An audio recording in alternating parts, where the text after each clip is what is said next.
बात की थी जी, और उनको मैंने बीच में फिर से राज्यसभा में एक सवाल उठाया था जी, कि जी, सप्लीमेंट्री क्वेश्चन था जी, और मंत्री जी से मैंने बात की। मैं उनको अभी एक पत्र लिखकर जी, जो वास्तविकता हकीकत की जानकारी देने जा रहा हूँ कि इन सब के बावजूद कहीं ऐसा ना हो कि रामसर साइड से फिर बाहर हो जी, जी, जाए। एक बार यदि बाहर हो गया तो फिर उसको रामसर साइड में शामिल नहीं किया जा सकता। तो आज प्रशासन से भी मैंने कहा और हमारी जनता की सक्रियता है, हम सक्रिय होकर हम दोनों बात के लिए कटिबद्ध हैं कि कांवड़ झील का विकास हो, जो पक्षियों को मारा जा रहा है उनको आपराधिक घोषित किया जाए। तीसरा, जो जमीन डी नोटिफाई होना है वो जल्दी डी नोटिफाई होकर किसानों को मिले। आज प्रशासन कहा, मुझे लगता है जिलाधीश बहुत ही सकारात्मक रूप से इसका रिस्पॉन्स किया। उन चिड़ियों को मारना बंद हो, अन्यथा बाहर से जो साइबेरिया से जो चिड़िया मेहमान बन के आते हैं उनका आना बंद हो जाएगा। और जब रामसर साइट में शामिल हो चुका है, जो बिहार का सौभाग्य, बिहार का पहला साइट है जो रामसर साइट में शामिल है, हिंदुस्तान के कुछ साइट्स में ये आता है, तो इस पर जिला प्रशासन केंद्र राज्य सरकार के साथ समन्वय करके जो इसको फंड मिला है 1 करोड़ का या जो और मिल सकता है उसका विकास। दूसरी बात, तीसरी बात जो मैंने उठाया है कि जो पब्लिक इंस्टीट्यूशंस बेगूसराय में हैं उनको सुरक्षित करने में प्रशासन बदले। जैसे बरौनी में महिला कॉलेज है, उसके 2.5 एकड़ जमीन, उसकी घेराबंदी हो जिससे कि जमीन सुरक्षित रहे। जब भी आप घेराबंदी नहीं करते हैं या घेराबंदी को ठीक से दुरुस्त रूप से इन्फोर्स नहीं करते हैं तो जमीन असुरक्षित हो जाती है। जैसे एक ट्वीट कुछ दिन पहले हमारे निवर्तमान जिलाध्यक्ष ने किया था, मैंने देखा उसमें उस बिल्डिंग में, भवन में पेड़ पौधे लगे हुए, उसके बारे में उन्होंने संज्ञान लिया। राजकिशोर जी ने उनका ध्यान कई ऐसे संस्थाओं और कैसे ऐसे डिस्प्यूट के बारे में दिलाया। मुझे लगता है कि बेगूसराय के पब्लिक इंस्टीट्यूशंस को बचाना।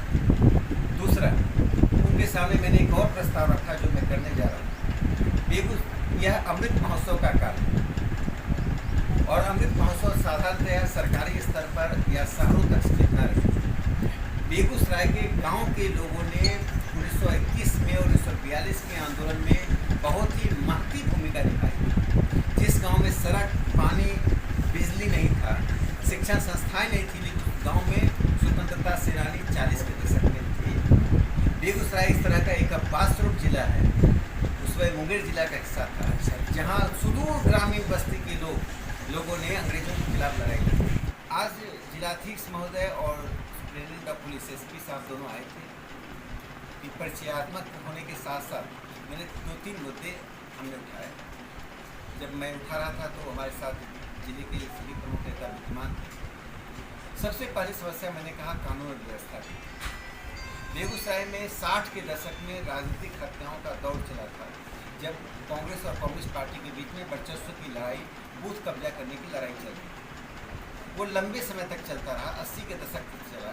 बाद में वो वर्चस्व की लड़ाई समाप्त हुई और राजनीतिक हत्याओं का दौर कम हुआ।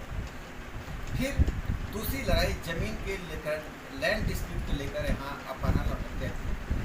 तीसरा, जो बिजनेस और इंडस्ट्रियल डेवलपमेंट हो रहा है, उसके कई कारणों से अपहरण और हत्याएं की घटनाएं आ रही।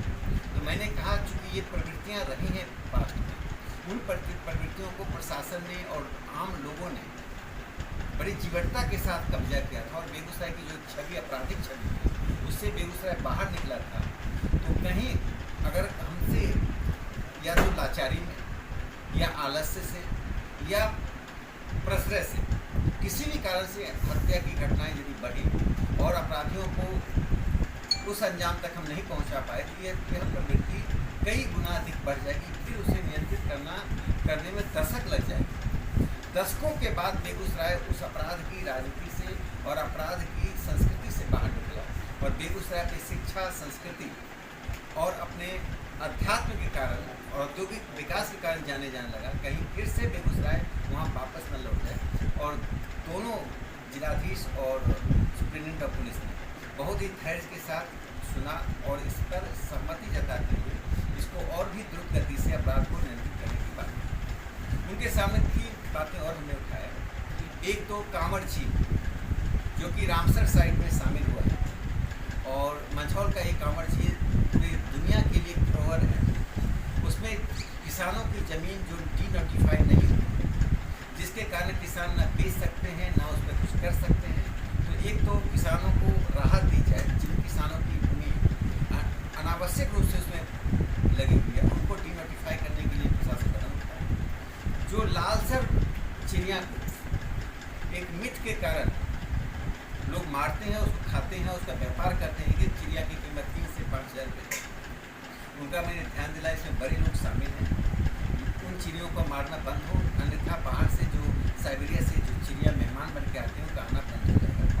और जब रामसर रोड था वहाँ प्रधानमंत्री ग्रामीण सड़क योजना से 18 फीट चौड़ी सड़क बन रही, तेज़ी के साथ बन रही। शहर और कथित रूप से दियारा के बीच की दूरी समाप्त हो रही है। दूसरा, दियारा शब्द जो अभिशाप है वो जीते जो बुजुर्ग लोग हैं, जो बच्चे हैं, अपनी आंखों के सामने से उस शब्दकोश से बाहर जाते हुए देख रहे हैं। सिर्फ बलिया प्रखंड के दियारा का सवाल नहीं है, बेगूसराय का सबसे बड़ी समस्या जल जमाव और नदी से कटाव की। आज मैंने जिलाधीश महोदय से बात की कि जल जमाव की समस्या जो है, जिसको चौर के रूप में जानते हैं, जिसमें 6 से 7 महीने तक जल का जमाव रहता है और हाशिए के गरीब किसानों की ज़मीन उसमें फंसी रहती है। उस 2 किलोमीटर यदि हम पानी का पाइप लगाकर गंडक में पानी डाल देते हैं तो जल जमाव समाप्त हो जाएगा। आज उनसे इस पर वार्ता भी हुई और इस पर हम बात को आगे बढ़ाएं। कटाव को देखने के लिए कल हम ऐसी जगह गए जिसको हम चाहते हैं कि सिर्फ कटाव ही नहीं रुके, जिसको अयोध्या घाट के रूप में हम लोग जानते हैं। वहाँ एक पर्यटन स्थल के रूप में विकसित है। वो सिमरिया नंबर 2 की बनने की स्थिति में है अयोध्या घाट। उसकी जो प्राकृतिक स्थिति है और बनावट है और जो शहर से उसकी दूरी कम है, तो शहर की दूरी कम में जो सड़क खराब है उसके लिए जिलाधीश महोदय ने कहा कि बनाएंगे, नहीं बनाएंगे मैं इनकी जागरण से बनाऊँगा। उसको एक पर्यटक स्थल के रूप में विकसित किया है, क्योंकि वहाँ कई जिलों के लोग, सीतामढ़ी, समस्तीपुर, बेगूसराय सहित कई जिलों के लोग वहाँ दाह संस्कार के लिए, क्रिया के लिए भी आते हैं। तो एक तो उस कटाव को हमने देखा, वहाँ भी कुछ काम हो रहा है, उसको आगे बढ़ाने की बात है। मथुरापुर गए जहाँ किसान सभा हुई और बड़ी किसान सभा थी। किसानों ने के मन में कटाव के प्रति जो एक उनका पीड़ित रहे हैं सदियों से, तो एक निदान की ओर बढ़ने की दिशा में हम बढ़ रहे हैं। और मैं इस पूरे नदी के कटाव की एक सांकेतिक योजना बनाकर और उसका समाधानात्मक योजना बनाकर केंद्र और राज्य दोनों को दूंगा, क्योंकि इसके बाद में एक ताल की समस्या को उठाने वाला हूँ। 40,000 हेक्टेयर वहाँ है, अगर लगभग बेगूसराय में कुल मिलाकर 30,000 हेक्टेयर जमीन इससे प्रत्यक्ष या अप्रत्यक्ष रूप से कटाव और जल जमाव से प्रभावित। एक तो यह बात हुई है जिसको हम प्राथमिकता के साथ आगे बढ़ाने जा रहे हैं, जिसका संबंध जिसमें सभी पार्टी के लोग शामिल हो जाते हैं, सभी तरह के लोग उसमें शामिल हैं। दूसरा, तेघरा स्टेशन की हालत बहुत खराब है। तो 8 साल पूरा हुआ है। साधारणतया जश्न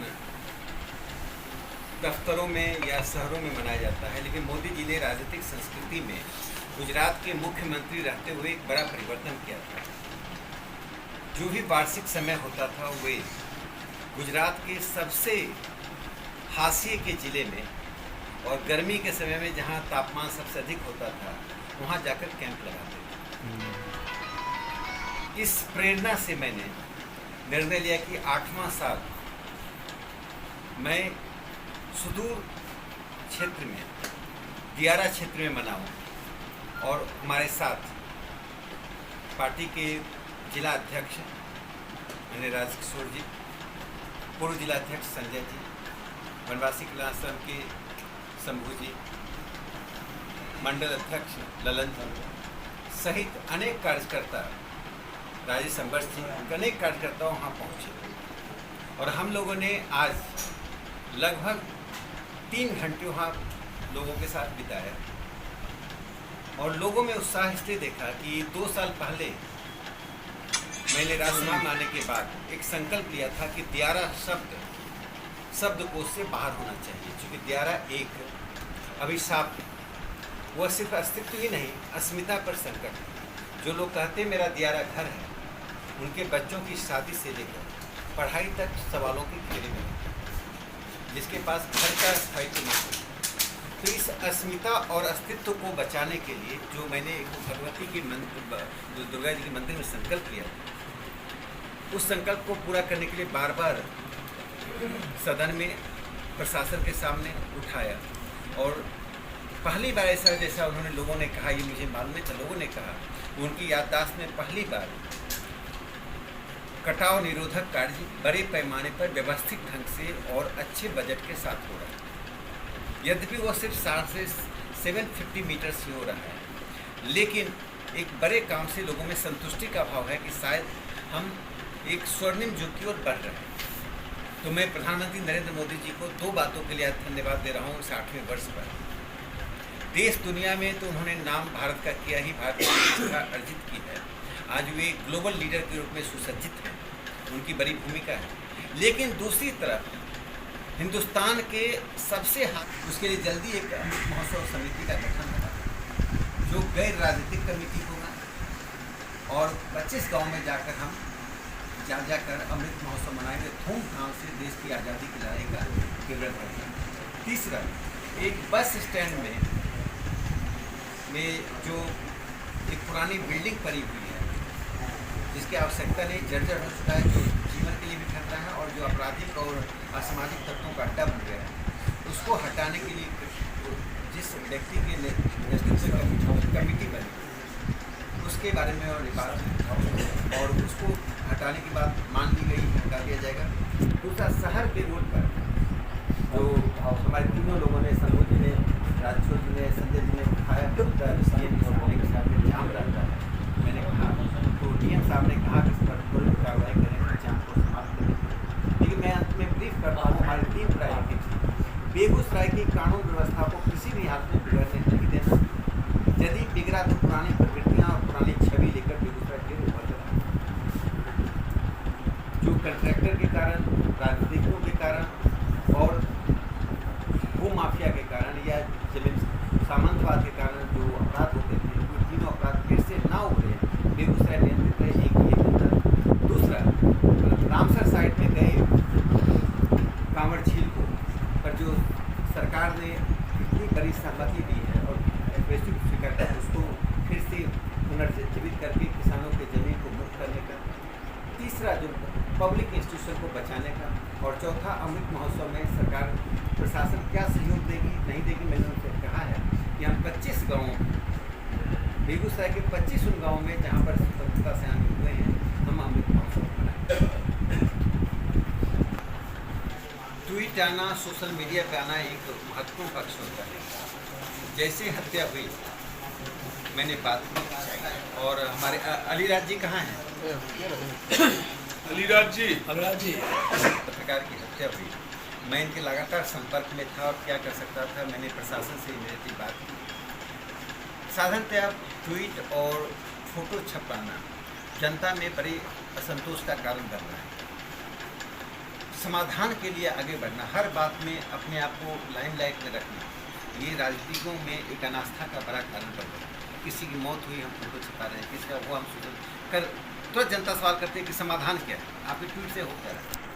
तो मुझे जब भी कोई सूचना मिलती है, मैं डीएम और एसपी को व्हाट्सएप पे भेजता हूँ, और हर बात की सूचना मैं प्रेस को इसलिए नहीं देता हूँ कि जनता में एक उसका दुर्भावना ना आ जाए कि मैं अपने को आगे रखने के लिए horse cart before the horse नहीं होना चाहिए, घोड़े से आगे गाड़ी ना रहे। एक वो बात है। और आज मैं उनके घर पे जाने वाला हूँ, आज या कल सुबह मैं किसी भी समय जाऊँ उनके घर, और बड़े दुर्भाग्यपूर्ण है। इसीलिए मैंने कहा प्राथमिकता के आधार पर, चाहे पत्रकार की हत्या हो या किसी व्यवसायी की हत्या हो, पत्रकार की हत्या इसलिए बहुत ही महत्वपूर्ण है। यदि एक पत्रकार की हत्या करते हैं तो चौथे स्तंभ में वह एक खलबली मचती है, बिना किसी सहारा, बिना किसी मदद, बिना किसी सुरक्षा का एक साधारण पत्रकार अपनी कलम की ताकत से या कैमरे की ताकत से समाज की और एक प्रशासन प्रतिकूलताओं को सामने लाता है, तो फिर ये भय और आतंक का माहौल चौथे स्तंभ को समाप्त कर दे। इससे पत्रकारों को सुरक्षा दी जाए। इसलिए मैंने डीएम साहब से यह भी कहा कि इंटेलिजेंस को और भी तेज करें।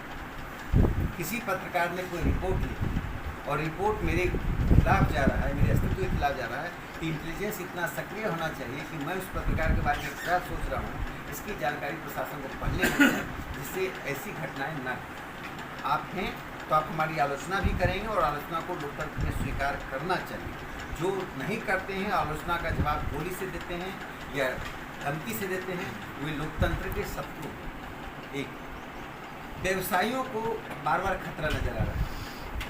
यदि व्यवसायियों का अपहरण होगा और उनका हत्या होगी, दुकान में चोरी होगी, तो व्यवसाय ठप पड़ जाएगा। बेगूसराय में ऐसी घटनाएं ना घटें, इससे मैं कहा हत्या, चोरी, अपहरण, इन तीनों पर नियंत्रण मैंने प्राथमिकता के साथ आज दोनों लोगों को कहा और दोनों ने इन बातों को स्वीकार किया।